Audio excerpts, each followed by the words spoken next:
இன்னைக்கு கூட ஒரு இன்ஸ்டாகிராம்ல ஒரு விளம்பரத்த பார்த்தேன்.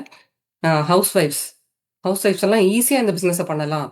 அ வந்து கத்துக்கிட்டீங்கன்னா அப்படின்னு சொல்லிட்டு, இந்த மாஸ்டர் கிளாஸ்ல நீங்க அட்டெண்ட் பண்ணீங்கன்னா, கண்டிப்பா நீங்க எக்ஸ்போர்ட் பிசினஸ் மேனா ஆகிடலாம் அப்படின்ற மாரி விளம்பரப்படுத்துறாங்க.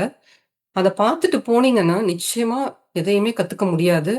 பெரிய ட்ராப்ல போய் மாட்டிப்பீங்க. அந்த தப்ப யாருமே செஞ்சிராதீங்க. அம் ஒரு இன்ஸ்டிடியூஷன்ல நம்ம போய் சேரும்போது, ஃபர்ஸ்ட்டு ஒரு டியூட்டர் கரெக்ட்டா சொல்லி தராங்களா? அப்படிங்கிறத நம்ம கேட்டு விசாரிச்சுக்கணும். விசாரிச்சு தான் அந்த இடத்துல போய் நம்ம சேரணும். நம்ம ஸ்கூல்ல பசங்கள சேர்க்கும்போது போய் பிரின்சிபால் கிட்ட பேசுவோம். அவங்க கிட்ட பேசும்போதே நம்ம தெரிஞ்சுப்போம். அந்த ஸ்கூலோட சூழ்நிலை எப்படி இருக்கும் அப்படின்றத வந்து தெரிஞ்சுப்போம். தெரிஞ்சுட்டு தான் நம்ம சேர்ப்போம். இல்லன்னா வேற ஸ்கூலுக்கு போயிருவோம் கண்டிப்பா. எல்லாருமே ஏன் கவர்மெண்ட் ஸ்கூல்ல போய் சேர்க்க மாட்டேங்கிறோம் அப்படின்னா, அங்க டீச்சிங் சரியா இருக்காது. அங்க என்விரான்மென்ட் சரியா இருக்காது. நம்ம குழந்தைங்க கெட்டு போயிருவாங்க அப்படின்னு தான் சேர்க்க மாட்டோம். அதே தான் நாம ஒரு விஷயத்த கத்துக்க போகும்போதும், நம்மளோட என்விரான்மென்ட் சரியா இருக்கணும். நமக்கு சொல்லி தரவங்க சரியா இருக்கணும். சொல்லி தரவங்க வந்து உண்மையா சொல்லி தரணும்.